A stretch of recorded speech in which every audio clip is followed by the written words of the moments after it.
तृतीय विश्व युद्ध की सनसनाहट और तृतीय विश्व युद्ध की भयावहता हम लोगों के सामने प्रकट होकर के आने वाली है।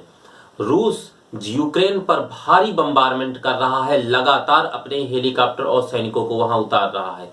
इसके बीच अटकलें लगाई जा रही हैं, कहीं ऐसा न हो जाए कि परमाणु युद्ध हो जाए। अगर परमाणु युद्ध हुआ तो दुनिया की बहुत बड़ी त्रासदी होगी। अभी हम लोग बहुत ज्यादा दिन नहीं हुए, सन 1945 द्वितीय विश्व युद्ध, जिसमें जापान के हिरोशिमा और नागासाकी शहर बर्बाद हो चुके हैं। अगर दोबारा ये भयावहता हमें देखने को मिली तो शायद मानवता विनष्ट भी हो सकती है। आइंस्टीन का कथन यहां पर कहना लाजमी हो जाता है। उन्होंने कहा था, तृतीय विश्व युद्ध तो मनुष्य हथियारों से लड़ेगा, लेकिन चतुर्थ विश्व युद्ध लड़ने के लिए या उसके बाद कोई भी युद्ध लड़ने के लिए मनुष्य हथियारों का प्रयोग नहीं, लकड़ी और पत्थर का प्रयोग करेगा। शायद ऐसा ही कुछ अब होने की कतार पर हम शायद आकर खड़े हुए हैं। कोविड-19 एक वैश्विक महामारी के बाद यदि विश्व युद्ध होता है तो इसमें मध्यम वर्ग की कमर टूटनी निश्चित है। हम आइए आपको कुछ तस्वीरों से रूबरू कराते हैं जो कि वहां की हकीकत को बयां करती हैं कि यूक्रेन में किस तरीके से रूस वहां पर लगातार बम्बारमेंट कर रहा है और यूक्रेन के राष्ट्रपति लगातार जो है अपनी स्थिरता पर बने हुए हैं, वो अपना कदम पीछे नहीं कर रहे हैं, हालांकि उनको करना चाहिए। चलिए हम आपको दिखाते हैं ये भयावह तस्वीरें, ये भयावह दृश्य जो यूक्रेन की धरती पर चल रहा है इस समय। शायद ये आगे चल करके बंद हो ना हो, इसे जरूर देखें और समझें, एनालिसिस करें कि किस तरीके से ऐतिहासिक काल से लेकर आज तक लगातार क्रूरता ही जीतती चली आई है, जो कि आपके समक्ष प्रस्तुत है।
तो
ये देखी आपने यूक्रेन पर की जाने वाली रूस की बम्बारमेंट।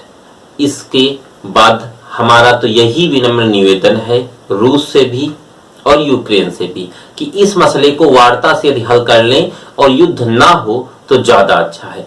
लेकिन अगर किसी भी गलती से किसी भी तरीके से परमाणु युद्ध होता है तो इसका खामियाजा समस्त मानव जाति को भुगतना होगा। सिर्फ रूस और यूक्रेन ही नहीं, ये समस्त मानव जितना भी पृथ्वी पे भूमंडल पे रह रहा है उस सब को भुगतने के लिए तैयार होना होगा। तो मेरा विनम्र आग्रह है सरकार में बैठे हुए अंतर्राष्ट्रीय स्तर की शख्सियतों से कि हो सके तो इसे बातचीत से या किसी तरीके से निपटा लिया जाए ताकि ये भयावह स्थिति और ये दुर्दिन हमें न देखने पड़े, क्योंकि 1945 सेकेंड वर्ल्ड वार हम देख चुके हैं कि उसमें अमेरिका ने किस तरीके जापान पर बर्बरता ढाई थी और मानवता शर्मसार हुई थी। दोबारा यदि मानवता शर्मसार होती है तो हो सकता है पृथ्वी पर एक बड़ा म्यूटेशन बनकर खड़ा हो, एक भयावह उत्परिवर्तन आए कि उससे मानवता ही काफी हद तक छिन्न भिन्न हो जाए। क्योंकि यदि रूस ऐसा कुछ करता है तो हो सकता है नाटो भी अपनी तरफ से कुछ प्रतिक्रिया करे और इसका रूप और बड़ा और भयावह हो जाए। इसमें मरना किसे होगा? सैनिकों को। इसमें कमर किसकी टूटेगी? मध्यम वर्ग और गरीबों की। तो हो सके तो ये ना किया जाए, ज्यादा अच्छा होगा। इसी के साथ आप सभी को जय हिंद।